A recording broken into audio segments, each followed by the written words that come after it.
प्रवासामध्ये किंवा रोजच्या टिफिनसाठी अगदी लहान मुलांपासून मोठ्यांपर्यंत अगदी आवडणारे, साधे सोप्या पद्धतीने बनवता येणारे असे हे कोथिंबिरीचे पराठे आता आपण बघतोय. इथे कोथिंबीर सुरुवातीला स्वच्छ धुवून घेतली. ही साधारण 1 ते 1.5 वाटी आहे.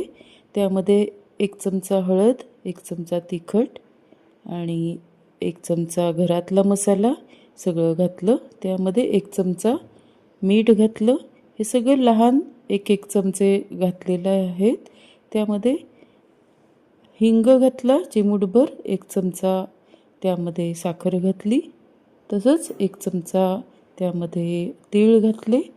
त्यानंतर 2 वाटी गव्हाचं पीठ, 1 चमचा तेल आणि थोडंसं पाणी. हे सगळं एकत्र करायचं आहे. यामध्ये किसून आलं घातलेलं आहे. त्यामध्ये 2 मिरच्या, लाल मिरच्या बारीक करून घातल्यात आणि 1 चमचा तेल घातलं आहे. आता हे सगळं व्यवस्थित एकत्र मिक्स केलं. यामध्ये कोथिंबीर आपण बारीक चिरून घेतलेली आहे.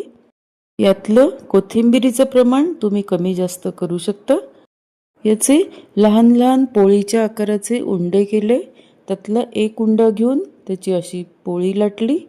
आता ही पोळी दोन्ही बाजूनी व्यवस्थित आपल्याला भाजायची आहे, कारण यामध्ये कोथिंबीर घातलेली आहे.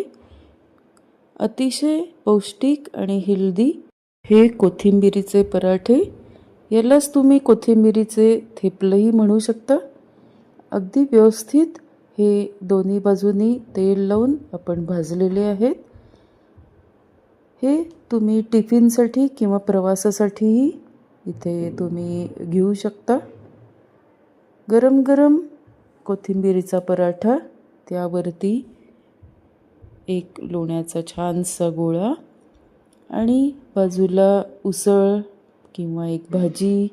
अशा पद्धतीने साधं सोपं हे जेवण अगदी रोजच्या आहारासाठी अतिशय उत्कृष्ट. तेव्हा तुम्हीही नक्की हा पराठा करून बघा. व्हिडिओला लाईक, शेअर, सबस्क्राईब नक्की करा, म्हणजे यासारखे छान व्हिडिओज तुमच्यापर्यंत नक्की पोचतील. धन्यवाद.